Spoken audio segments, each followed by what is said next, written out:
मित्रों, मेरा नाम एमपी शर्मा है। मैं 1978 से एल्युमिनियम इंडस्ट्रीज़ में काम कर रहा हूँ। मैंने हर तरह की एल्युमिनियम इंडस्ट्रीज़ में काम किया है, चाहे वो डॉस मेल्टिंग है, अलॉय मैन्युफैक्चरिंग है, तो डाई कास्टिंग है, ग्रेविटी है, सैंड कास्टिंग है, या एक्सट्रूड कास्टिंग है, या बिलेट मेकिंग। हर तरह की कंपनी के अंदर मैंने जो है काम किया है।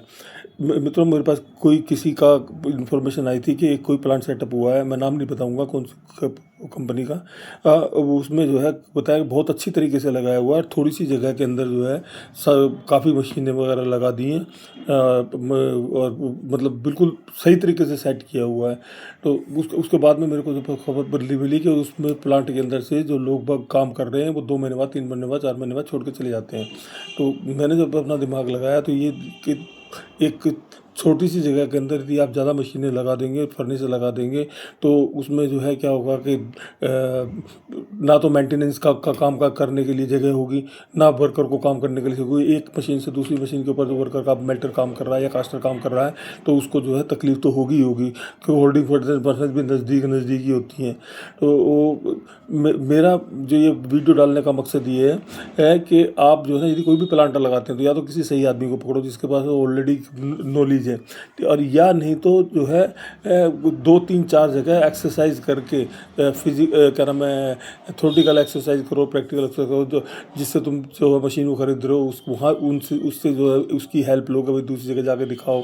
उसके बाद में अपना प्लांट सेट करो, और प्लांट को पहले जो है इंस्टॉल मत करो, पहले जो है ग्राफ के ऊपर उसको उसको जो है बनाओ कि कौन सी मशीन कहाँ लगानी है, कहाँ कौन सी जगह कहाँ पर है, उसको प्लस माइनस करके आप उसको लगा सकते हो। मित्रों, मेरे पास में जो ना ऐसे ऐसे फ़ोन आते हैं जो मुझे ताज्जुब करते हैं, कहते हैं कि जी क्या नाम से हम एक प्लांटर लगा रहे हैं और हमको जो है 100 टन की प्रोडक्शन करनी है। मैंने कहा बहुत बढ़िया बात है, 100 टन की प्रोडक्शन करनी है, आपका टारगेट क्या है? मैंने 100 टन की प्रोडक्शन करनी है।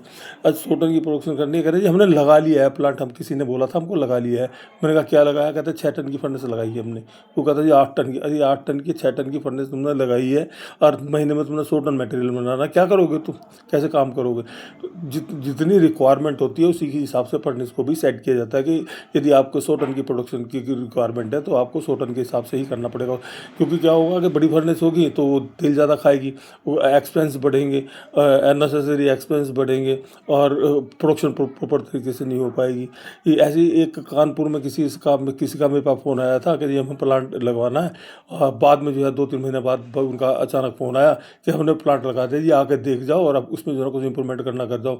मैंने कहा जी आपने कितनी प्रोडक्शन कर रहे हो? कहा जी 100 150 टन से हम ज़्यादा नहीं करेंगे। मैंने कहा प्लांट कितने फर्नेस कितने टन की लगाई है? कहा जी 8 टन की फर्नेस लगाई है जी हमने, और 2 फर्नेस लगाई है 8 8 टन की। एक में हम मेटल को मेल्ट करेंगे, दूसरे में ट्रांसफ़र करेंगे, होल्डिंग करेंगे, उसके बाद कास्टिंग करेंगे। मैंने अपना माथा ठोक लिया, मैंने कहा भाई ये क्या क्या क्या कर लिया तुमने, क्या नाम से जो है, ये तो तुम फंस गए।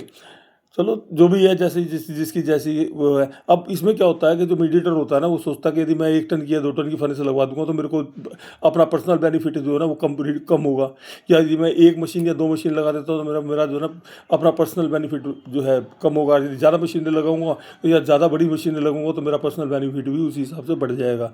तो भाई इस हिसाब से जो है ना, यदि कोई प्लांट लगाओ कुछ तो उसको बहुत सोच समझ के लगाओ, और प्लांट लगाने के बाद उसमें से प्रॉफिटेबिलिटी निकालना वो बहुत बड़ी चीज़ है। उसमें इसमें बहुत लूज पोल है। डाई कास्टिंग या मेटल इंडस्ट्रीज या कोई भी है, मेटल इंडस्ट्रीज बड़े लूज पोल हैं। उन लूज पोल को जाने बगैर आप प्लांट मत लगाओ, लगाओगे तो धोखा खा जाओगे। नमस्कार।